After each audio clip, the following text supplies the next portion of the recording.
Alors, qu'est-ce qu'on entend par bonne ou mauvaise carte? Moi, ce que je sais, c'est que les cartes sont un support à une énergie. Il n'y a pas forcément des bonnes ou mauvaises cartes. En fait, on pourrait dire que le tarot est un peu comme la vie, qui a des bons moments, des mauvais moments, il y a des bonnes faces, une mauvaise face. Donc, les bons moments n'existent que par rapport aux mauvais moments et vice-versa. Exemple, si vous montrez l'arcane sans nom à une personne, vous avez souvent constaté, elle change de mine complètement. Moi j'ai une amie qui me dit toujours « Ah non, non, tu me sors pas la carte avec la faux ». Voilà, ça c'est un petit peu le reflet qu'on a de certaines cartes. Par contre le soleil, les gens « Ouh, youpi, le soleil ». Et pourtant le soleil n'est pas forcément toujours formidable et radieux. Donc moi je dirais plutôt que les images du tarot sont très fortes et très puissantes parce qu'elles véhiculent en elles un flot d'énergie qui, poum, saute à la figure et on capte immédiatement cette énergie. Donc, qu'est-ce qu'une carte négative et une carte positive? C'est parti! Alors, la première chose qu'il faut comprendre, c'est que les images en elles-mêmes ne créent pas forcément du bon ou du mauvais. Elles passent juste à travers notre prisme de perception, notre prisme émotionnel, et à travers ce filtre, elle génère une compréhension, une réaction, une émotion entre nous. Donc en fait, ces cartes sont le reflet, et bien évidemment, de notre inconscient et de notre perception du monde. C'est pour cela que notre première réaction est de penser qu'il y a des bonnes et des mauvaises cartes. Mais ces cartes-là, c'est notre perception dans notre carte mentale et dans notre monde à nous. Parce qu'en fait, pour le tarot, rien n'est figé, tout est mouvant perpétuellement. En fait, donc, c'est juste l'image qui éveille quelque chose pour nous. Moi, je vous dirais même plus, les cartes sont très polyvalentes. Pourquoi? Parce que chaque carte a une part d'ombre et une part de lumière. Et ceci pour quelques cartes que ce soit les cartes majeures, les cartes mineures. Prenez par exemple la carte du diable. On dit que cette carte est mauvaise. Certaines personnes ne peuvent pas voir le diable. Par contre, d'autres sont absolument enchantées par cette carte. Cette carte, dans une certaine idée, montre une forme d'attachement ou de domination par la division, mais en même temps, elle montre ce que l'on a au plus profond de nous-mêmes, et parfois certaines des émotions du diable sont finalement profitables pour nous. Donc tout est une question de point de vue et de ressenti. Alors, les cartes présentent une facette de la vie. Qu'est-ce que ça veut dire? En fait, les cartes sont toujours différentes. Toutes les fois que vous posez les cartes sur la table, vous avez une facette de la carte qui apparaît à travers la question et à travers le moment présent où vous êtes en train justement de tirer cette carte. Donc, il y a des bonnes choses qui nous arrivent, mais il y a aussi des choses qui sont moins bonnes.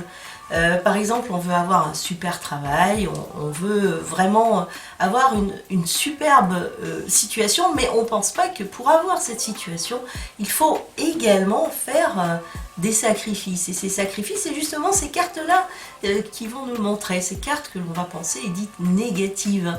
Et pourtant, non. De la même façon, lorsqu'on est dans une situation catastrophique, vraiment désagréable, il y a des bonnes choses également qui émergent de cette situation.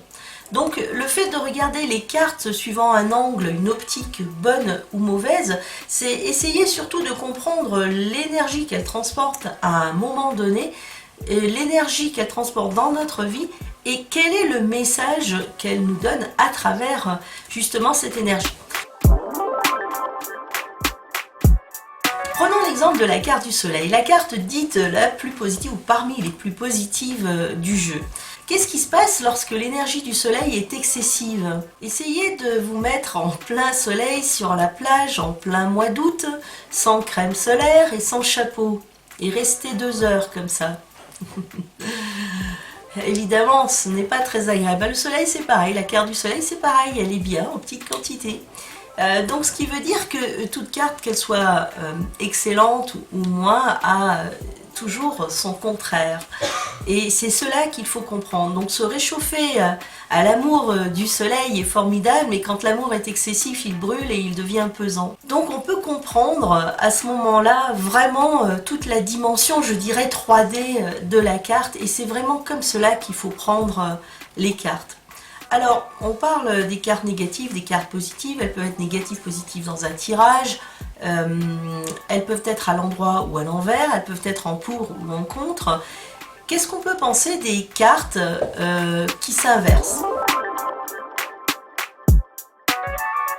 Alors, en général, dans les tirages, on prend toujours un côté positif, négatif. Ça permet de comprendre, d'avoir une indication sur comment comprendre la carte. Donc cela va inclure les forces, les faiblesses, avantages, inconvénients, opportunités, obstacles, pour, contre et tout ce qu'on veut dans tout l'ensemble des tirages. Mais parfois, dans les tirages, on rencontre des défis, c'est-à-dire qu'on a prévu un contre, et si on a décidé en même temps de tirer les cartes à l'envers et à l'endroit, dans le pour, par exemple, on a une carte à l'envers, et dans le contre, on a une carte à l'endroit. C'est l'humour du tarot. Qu'est-ce qu'on peut comprendre à ce moment-là pour une carte dite mauvaise en position pour ou l'inverse? Admettons par exemple, vous interrogiez le tarot au sujet d'une nouvelle relation et vous demandez les points forts et les points faibles de cette relation. Et imaginons à ce moment-là que vous sortiez la maison Dieu en point fort et le soleil en point faible. Donc la maison Dieu en point fort à l'envers et puis le soleil. Ça veut dire quoi? Si nous voyons les bonnes et mauvaises cartes dans ce type de tirage, on va rester complètement perplexe parce que la maison Dieu, on va dire oula, ce n'est pas bon. Mais justement, il ne faut pas être dichotomique dans notre interprétation. Alors, qu'est-ce qu'il faut faire? Eh bien, voici 3 conseils, 3 solutions pour avoir une interprétation équilibrée du tarot. La première chose, c'est que, eh bien voilà, vous deviez sans doute vous y attendre. Il n'y a ni bonne carte, ni mauvaise carte du tarot. En fait, chaque carte est totalement neutre au départ et se révèle dans le tirage. Elle a un côté sombre et un côté clair, donc elles ont toutes des défauts et des qualités. Et si vous abandonnez cette idée qu'il y a des cartes formidables et des cartes qui sont atroces, eh bien vous allez ouvrir déjà votre porte à beaucoup d'interprétations, notamment pour cette maison Dieu qui peut vouloir signifier vraiment beaucoup de choses. Et ne faites jamais de suppositions, parce que regardez, imaginez que par exemple vous faites un tirage sur votre relation. Et puis dans la carte, dans la position de la carte qui vous représente, vous avez le 2 de coupe, et dans la position de votre relation, vous avez l'arcane sans nom. Vous souhaitez que votre relation continue, bien évidemment. Et l'arcane sans nom semble vous dire l'inverse. Donc vous ne comprenez plus, puisque d'un côté vous avez le 2 de coupe qui parle de quelque chose de connexion, et puis l'arcane sans nom qui vous parle de coupure. Donc là, dans cette idée, il est possible que vous, de votre côté, vous souhaitiez très fort cette relation, mais que, en fin de compte, cette relation ne soit pas appropriée pour vous. Cela veut dire que l'arcane sans nom ici, elle va vous balancer une douche froide, elle va être perçue comme négativement, justement, pour vous, mais finalement, elle va vous donner une vision qui ne vous déplaît aujourd'hui parce que vous êtes dans cette relation, mais qui vous montre que il y a un décalage entre ce qui est bon pour vous et ce que vous souhaitez réellement. Alors maintenant, on va changer un petit peu la situation et admettons que vous ayez sorti le diable avec la maison Dieu pour cette relation. Alors, cette association va faire des colères possibles, des fortes disputes, peut-être même que les assiettes vont voler. Mais de la même façon, on ne peut pas prédire que cette relation sera bonne ou mauvaise en fonction des cartes. C'est-à-dire que parfois, il faut pouvoir se disputer pour assainir une Donc en fait, ces cartes seront ici peut-être le signe qu'il est peut-être nécessaire de mettre les choses au point entre vous aujourd'hui pour assurer la pérennité de cette situation. Et donc dans ce cas-là, les cartes ne sont pas négatives, elles vous demandent simplement de nettoyer ce qui doit être nettoyé. Donc on ne peut pas généraliser en ce qui concerne les cartes et il faut toujours analyser les choses au cas particulier. Donc les cartes ne font que véhiculer des énergies et elles véhiculent les énergies à un moment donné et pour une situation particulière. Donc ceci pour dire que le diable peut être très désirable pour certaines personnes qui aiment ce type de vie et le pape apparaître comme un vieux grincheux ennuyeux et désagréable. Une autre chose qui est importante, c'est explorer le côté sombre et le côté clair de la carte. Pourquoi? Parce que justement, pour vous entraîner à mieux comprendre cette énergie que véhiculent les cartes, une bonne idée, c'est d'essayer d'amuser à transformer les cartes que vous jugez négatives et à les mettre dans des positions positives dans vos tirages.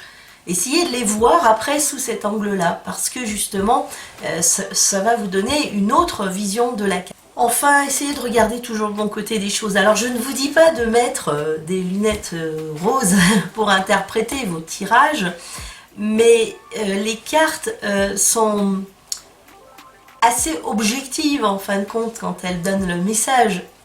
Donc, l'ermite peut être une opportunité, pas forcément un repli et de la solitude.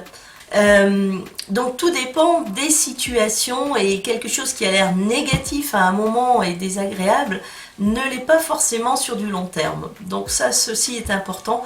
Et à l'inverse, chaque fois qu'il y a quelque chose de négatif, pensez qu'il y a aussi quelque chose de positif dans la situation. Rien n'est jamais un tout. Les Chinois nous l'apprennent avec le tout et son contraire dans leur langue et dans leur philosophie, et même dans la valse du yin et yang. Dans le yang il y a du yin et dans le yin il y a du yang. Eh bien prenons-en de la graine, parce que pour le tarot c'est exactement la même chose. Abonnez-vous à ma chaîne et cliquez sur la petite clochette pour recevoir mes vidéos quand elles sortent. Et mettez-moi un petit pouce bleu pour m'encourager à continuer à faire des vidéos.